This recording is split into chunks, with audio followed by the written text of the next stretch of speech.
bahagi ng nakaraang aralin, nagdadalawang isip si Haring Fernando na atasan si Prinsipe Juan na hanapin ang dalawa nitong kapatid at ang ibong Adarna. Alin kaya ang mananaig sa kanya?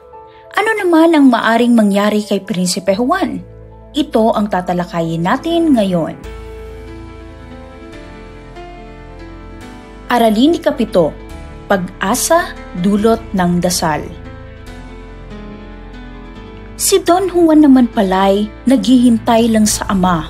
Ang puso ay nagdurusa sa nangyari sa dalawa. Lalo nang iniluluha ang lagay ng amang mutya, kaya nga ba at nagkusang lumapit ng pakumbaba. Ama ko'y iyong tulutan, ang bunso mo'y magpaalam. Ako ang hahanap naman ng iyo pong kagamutan. Ngayon po'y 3 taon na, hindi nagbabalik sila. Labis ko pong alaalang, ang sakit mo'y lumubha pa. Bunsong anak kong Don Juan, ang sagot ng haring mahal. Kung ikaw pa'y mawawalay, ay lalo kong kamatayan. Masaklap sa puso't dibdib, iyang gayak mong pag-alis. Hininga ko'y mapapatid, nang nawala ka sa titig. O ama kong minamahal, muling samo ni Don Juan, sa puso ko na may subiyang, malasin kang nararatay. Kaya po, kung pipigilin, itong hangad kong magaling, di ko maging sala manding, umalis na ng palihim. Sa ganitong napakinggan, hari biglang natilihan. Natiyak na magtatanan ang prinsipeng si Don Juan. Kaya tinikman sa puso ang hiling ng mutyang bunso. Ama ay magwalang kibot, ang luha ay pinatulo. Si Don Juan ay lumuhod na sa haring may bagong dusa. Bendisyon mo, aking ama, babaunin kong sandata. Ang bendisyo'y iginawad ng luhay na lalaglag. Gayon din ang inang liyag, kalungkutay di masukat. Anhi huwag nang bitawan ang anak na mawawalay, ang palasyo ay namanglaw nang wala na si Don Juan. Di gumamit ng kabayo sa paglalakbay na ito, tumalaga ng totoo sa hirap na matatamo. Matibay ang paniwalang di hamak ang magpakababa, pag matapat ka sa nasa, umaamo ang biyaya. Baon ay 5 tinapay, siya kaya ay tatagal? Datapwat kay Don Juan, gutom ay di kamatayan.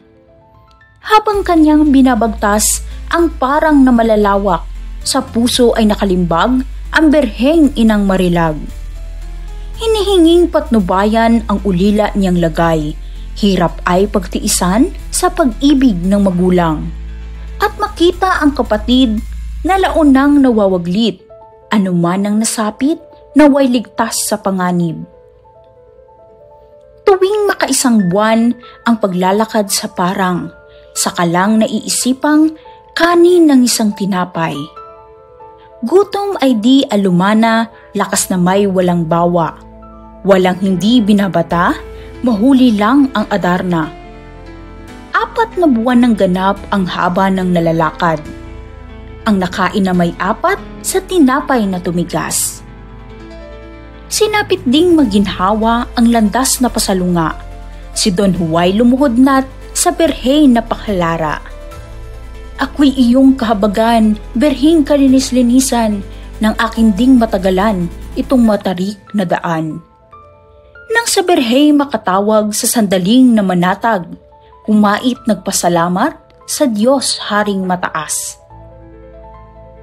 Sa baong 5 tinapay ang natiray 1 na lang, di rin niya gunam-gunam na sa gutom ay mamatay. Landas na sasalungahin, inakyat ng walang lagim, sa ibabaw ng dumating, katuwa ay sapin-sapin.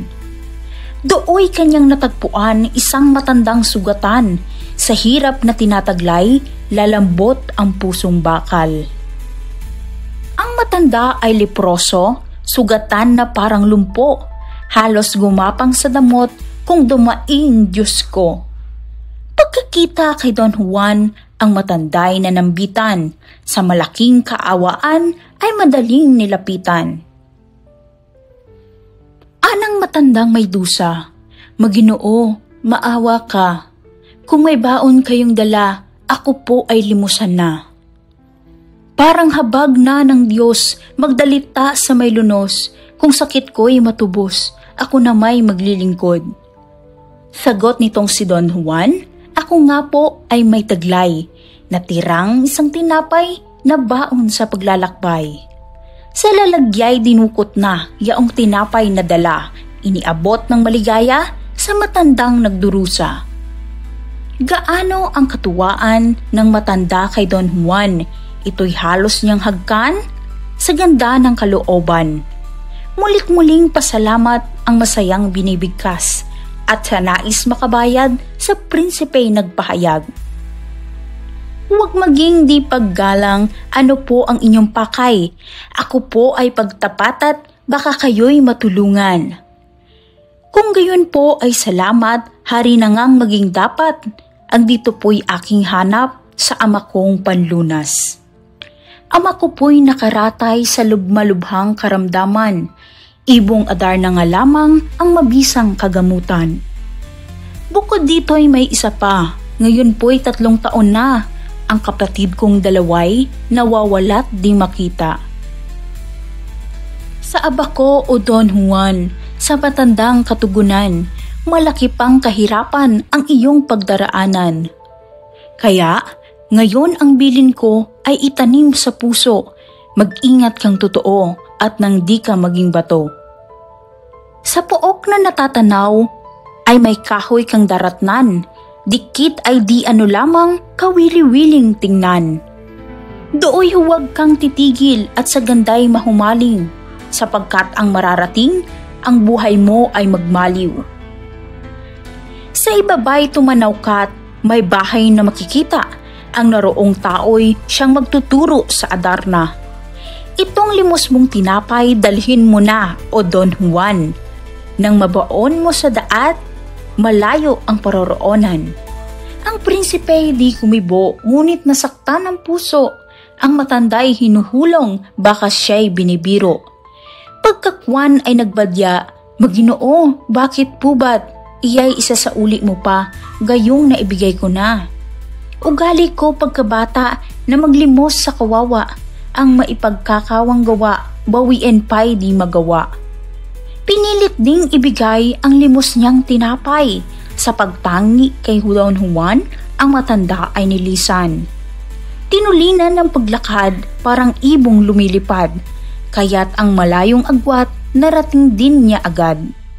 Natambad sa kanyang mata ang tahanan ng Adarna, punong pagkaganda-ganda, sa mundo'y siya ng una. Mga dahoy malalabay, pati usbong kumikinang, maging sangay gintong latay, yamang dapat pagtakhan. Sa paghangang di masukat, para siyang natiyanak, gising na may napangarap, pagkatao'y di mahagap. Marahil sa awa na rin ng inang mahal na berhen, nagliwanag ang paningin, pati diwang nangulimlim. Saka palang nagunita, ang bili nitong matanda, tumanaw na sa ibabat, nakita ang isang dampa. Buod ng Aralin ni Kapito. Nagpaalam si Don Juan sa Haring Apa na hanapin ang ibong Adarna sapagkat 3 taon at hindi pa rin nakababalik ang dalawa niyang kapatid. Kung hindi man siya papayagan ng ama, siya ay aalis ng palihim. Masakit man sa kalooban ng hari, binindosyonan niya si Don Juan. Sa paglalakbay ni Don Juan, hindi siya gumamit ng kabayo. 5 tinapay lamang ang kanyang baon at tuwing makaisang buwan lamang niya ito kainin. Humingi siya ng gabay sa Birheng Maria upang siya ay gabayan hanggang umabot ng 4 na taon ng paglalakad ng prinsipe. Isang tinapay na lamang ang natira sa kanya, ngunit ipinagpatuloy pa rin niya ang paglalakbay hanggang makarating sa bundok Tabor at doon niya nakita ang isang matandang leproso. Humingi ito sa kanya ng limos sa pagkaing dala at walang pag-aatubiling nagbigay si Don Juan. Bilang pasasalamat ng matanda kay Don Juan, tinanong siya nito kung ano ang pakay sa kanyang paglalakbay. Tinuro siya nito sa isang bahay at sinabing ang taong matatagpuan niya sa bahay ang siyang magtuturo sa kanya kung saan ang Adarna. Nagbilin din ng matanda na mag-ingat upang hindi siya maging bato. Nais na ibalik ng leproso ang tinapay na bigay ng prinsipe, ngunit siya'y tumanggi. Nagpatuloy sa paglalakbay si Don Juan at nakita niya ang tahanan ng Adarna. Naalala niya ang bilin sa kanya ng leproso at nagpatuloy sa paglalakbay hanggang makarating sa isang dampa.